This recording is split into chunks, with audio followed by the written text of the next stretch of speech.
Welcome to the 6 Traits of Executive You. I'm Blair Cook. And I'm Jen Nicholson. We're both many times CFOs and partners at Executive Finance. Do you want to know the secret of what it takes to become and succeed as a financial executive? We'll tell you what those secrets are in a moment. Does your career sometimes feel like a long, random walk? Do you feel frustrated by the lack of promotions when everyone around you seems to be getting promoted? Now, for many of us, the early years of our careers were focused on getting graduate level studies behind us, maybe getting a professional financial designation. Not to mention some work experience. Really, any work experience. Yeah, definitely. And with formal education behind us, we moved into the ranks of middle management where we honed one or more technical areas toward mastery. Controllers master accounting. And financial analysts master financial planning and analysis. Treasury people master banking and financing. You get the idea. But somewhere after spending a decade in the workforce, some of us are going to aspire to play an even greater role, but perhaps lack the understanding of what it takes to get to that next level. The problem is, there is really no roadmap that guides you through this journey. Some of us arrive at the corner office faster than others, and some never arrive at all. Why is that? It's typically not your technical competency, but is usually related to the softer, more polished qualities that you're missing.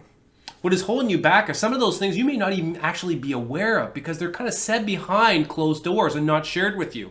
Things such as, he's brilliant, but not well liked. Just doesn't connect with people. or perhaps maybe something like always looks a little nervous or maybe stiff in conversation and in presentations.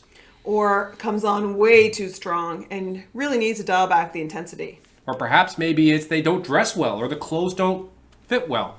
I don't have that problem. No, you don't. Or perhaps they're easily distracted and go down into the weeds with far too much information. Very common challenge for many financial professionals. And perhaps it's even this one. They lack the confidence and come across as tentative and meek. The 6 traits of executive presence are the difference between a financial professional and a financial executive.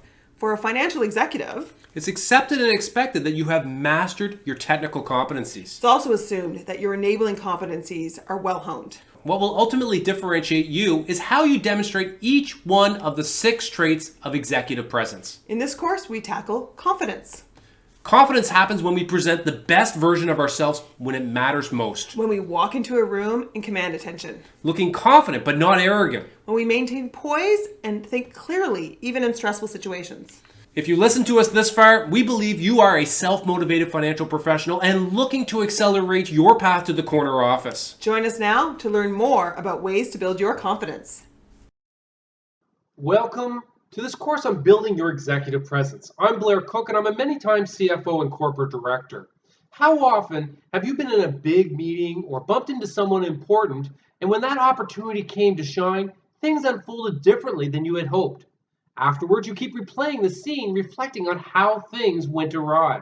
Let me begin by telling you my own story of just how I got my career started in the executive ranks, because it wasn't by design. I had been working for almost 13 years since graduating from university and achieved my professional financial accounting designation. And I really knew at some point that I wanted to become an executive during my career. And really the only proactive measures I took in those 13 years was to obtain an MBA. Now, I'd worked my way up the ladder in public practice and all the way from a staff accountant to a senior manager before moving to industry. And in industry, I'd worked my way through the middle ranks of management, working in various finance functions. But my progression towards the executive office was painstakingly slow, mainly because those above me had me squarely pigeonholed as a financial expert and not a financial leader. I got so frustrated with my stalled career in these middle management specialist roles that I took a leap of faith and actually left the public utility that I was working for and went to work for an entrepreneur. Now, the first assignment he had me work on was a struggling seafood company. During my first 6 months, I was working as kind of a consultant on behalf of the board of directors. My experience and my education gave me credible insight into how we could kind of turn things around at this company.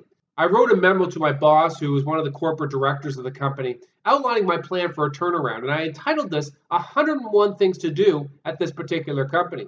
I really wasn't sure what his reaction was going to be, but the next day I got a call from him, and he was asking me, he said, "Hey, Blair, what is it you want me to do with this memo exactly?"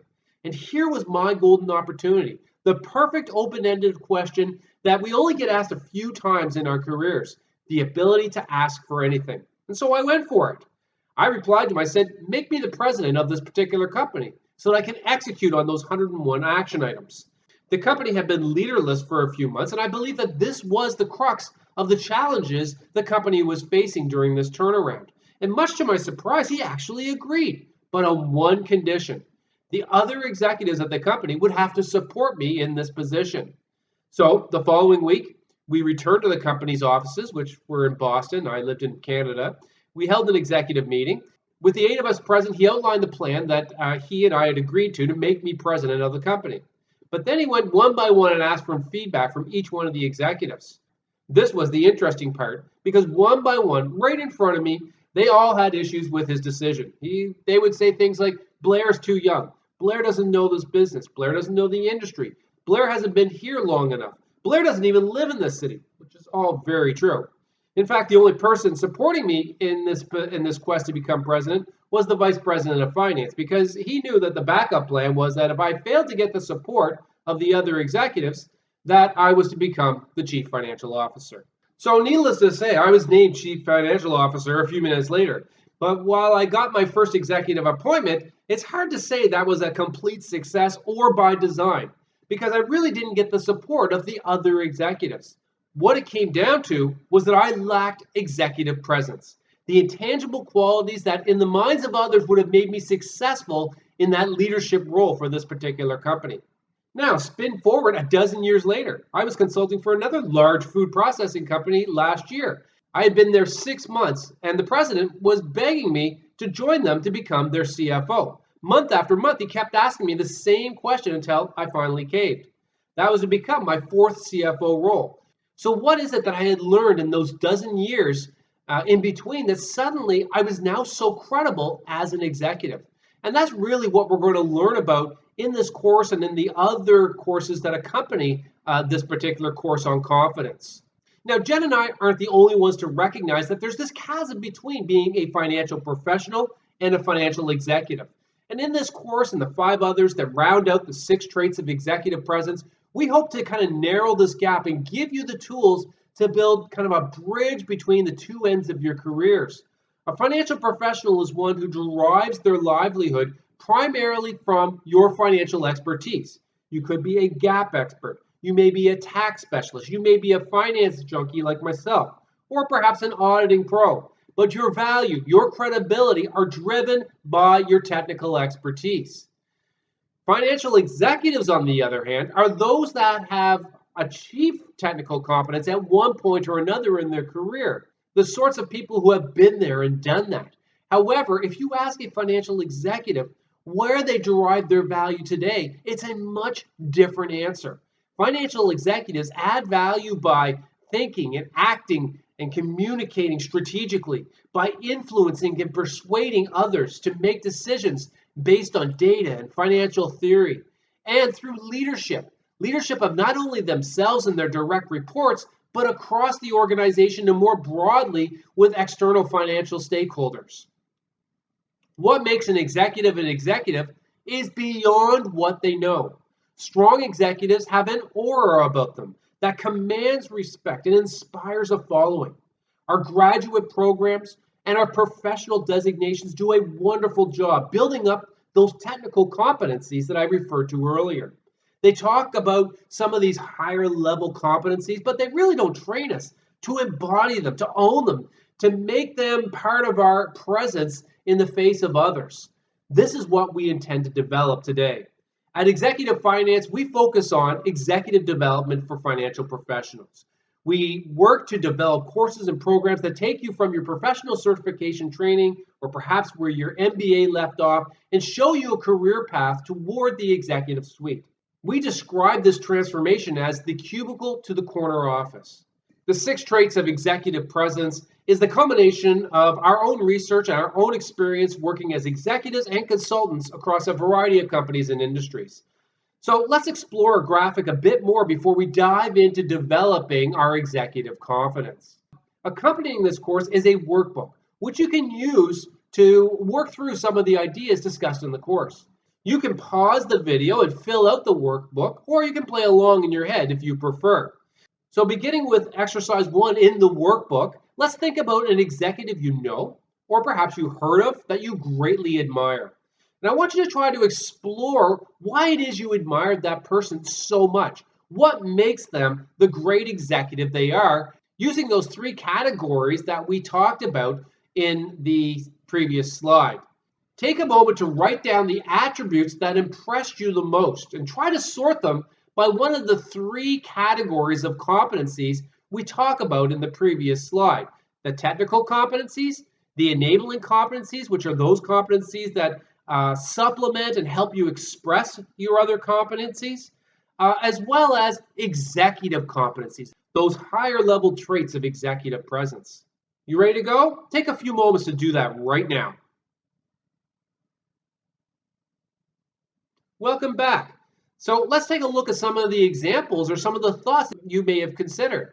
So for instance, you may have identified that the executive knows the market, or perhaps that they know the business inside and out. How about this one? They're a brilliant operator or has a great sales mindset. Under enabling competencies, you might have written down things like they're a people person, or they're a great project manager, or they're hardworking, or they're very well organized. Under executive competencies, you may have written down things like these, like perhaps the individual is a visionary leader, or perhaps that they motivate others through empowerment, or that they are highly connected, or perhaps that they have a magnetic personality and they're highly confident. This simple exercise is designed to raise your own self-awareness. Building self-awareness is more involved than many think, particularly because there isn't a prescribed roadmap between financial professional and financial executive. You likely have a number of known weaknesses. We all have some that may be technical in nature because we're not specialists in every aspect of finance. Maybe you've never worked in a public company context, and therefore you may feel intimidated by the regulatory and the reporting obligations. Many of us address these sorts of weaknesses through additional education or professional development. However, let's think beyond just the technical weaknesses and once again think about the executive competencies that we had in the 3rd column of the first exercise. This is where we want to focus on during this particular course, because by the end of this course and the other 5 related courses to it, you should have a much better sense of the sorts of things you should be working on going forward to build your executive presence. Now, we all have blind spots that can inadvertently hold us back in our careers. Now, here's a list of the common blind spots that come back when peers evaluate the executive presence in others. You may hear feedback like not making eye contact, or rolls their eyes, or shakes their head when listening to new ideas, or always says no as a first response, or yes, but. They don't shake hands well. They don't make a good, strong first impression. They telegraph a lack of confidence through their overall body language. They shuffle papers in meetings. They overreact to situations. They yell at their subordinates. They don't speak up in meetings. They have an inability to make small talk during networking events. They're know-it-alls. They are too abrupt. They're too personal. They wear clothes that perhaps don't fit or look appropriate for the position that they're aspiring towards. These are all the sorts of blind spots that we inadvertently may or may not be aware of that directly impact our executive presence. And so what you need to do is have kind of a 2-pronged assessment of your own executive presence, your own strengths and weaknesses. Because the feedback from others, as well as feedback from your own self-assessment, will help you identify where you have potential blind spots. At the beginning of the workbook, there's a little introductory exercise that'll help you uncover some of these blind spots. For those blind spots that perhaps you aren't aware of or you don't see as easily, this is where the role of a mentor or an executive coach can become extremely helpful, because they only have your long-term interest at heart and can help you not only see but work through some of these areas of weakness. So welcome to this course on executive presence. And in this course, we're going to get started with working on your confidence.